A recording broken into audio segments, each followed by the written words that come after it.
It's time to take a look into the crystal ball of comics and check out the 5 things that I want to talk about from the DC Solicits of June 2018.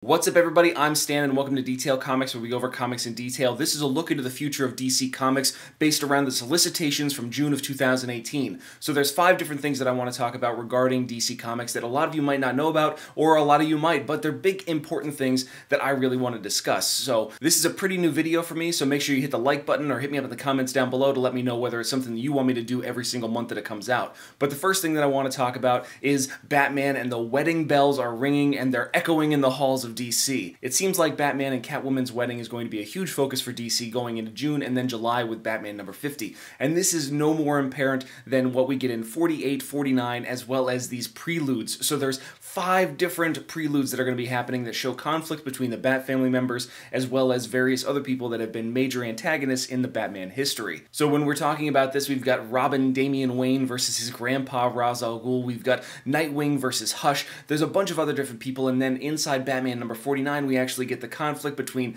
Catwoman and the Joker. So instead of the standard Bat versus Joker book, we're going to get Cat versus Joker and see how she handles this mad maniac a little bit differently. After that, let's keep on the topic of Bat books and let's talk about Detective, where we get Brian Hill, who's been writing Michael Cray from the Wildstorm universe, and he's taking over for James Tynion on Detective Comics starting with 982.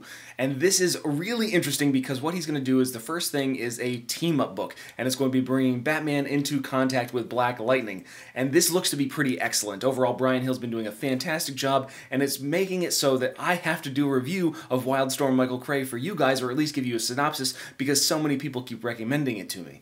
Taking a look at the solicits for it, it looks like it's going to be a really interesting title, and there is overwhelming support on Twitter for Brian Hill taking over for James Tynion, and James Tynion's run on Detective Comics has been one of the best ones from DC Rebirth, so I can't wait to see what he brings to the universe and how it's going to be a change or evolution from what we had from Tynion first. Number 3 on the list from DC, I want to talk about Man of Steel, which is a huge role in DC's publishing initiative from June onwards, because this is the main focus. Brian Michael Bendis is doing a story inside Action Comics number 1000, but this is your first real taste of Superman story that is going to be dealing directly with the man and his family. So what we see in this actual book is that over the course of 6 issues, he's going to be tampering with the family initiative. He's going to be taking Lois and Jonathan possibly out of the picture, at least for a short period of time. There's a mystery kind of revolving around their actual location during this story. We've got Rogol-Zar, which is a brand new villainous character that Brian Michael Bendis is introducing, so make sure you check that out to see if that's something that's going to be, I don't know, more sustained. It's a first character introduction, so there is some speculation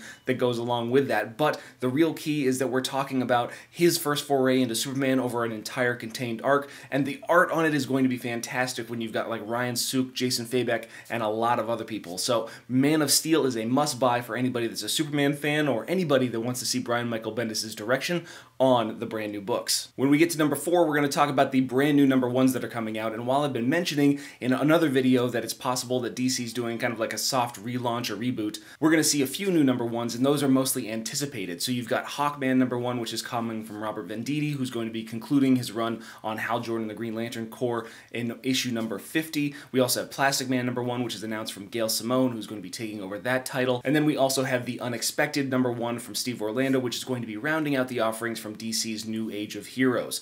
So New Age of Heroes has been kind of a sore spot for me. It's got some fantastic promise as far as the stories, and it promised us a lot of really great artists. However, if you take a look through the solicits, you'll see that a lot of the initial artists that were on these titles are no longer there. So it's, you know, kind of a bit of a bait and switch, but ultimately I'm finding that they're actually particularly good titles, and I'm interested to see where they go. But the new number 1s are going to tie into number 5, and that is that Titans and Teen Titans are most likely, we're talking like 90%, going to get a relaunch. If you take a look at May 2018 solicits for DC, you actually see the Superman and Action Comics Special number 1, which are going to be telling total stories that are really giving some closure to the previous creators like Dan Jurgens and Peter J. Tomasi. And what we see this month in June of 2018, not this month in March when I'm making this video, but in June of 2018 solicitations, we see a brand new Titans special and a Teen Titans special. So with No Justice coming out and the Justice League number 1 being part of that number 4, and Scott Snyder's taking over of all things teams inside DC,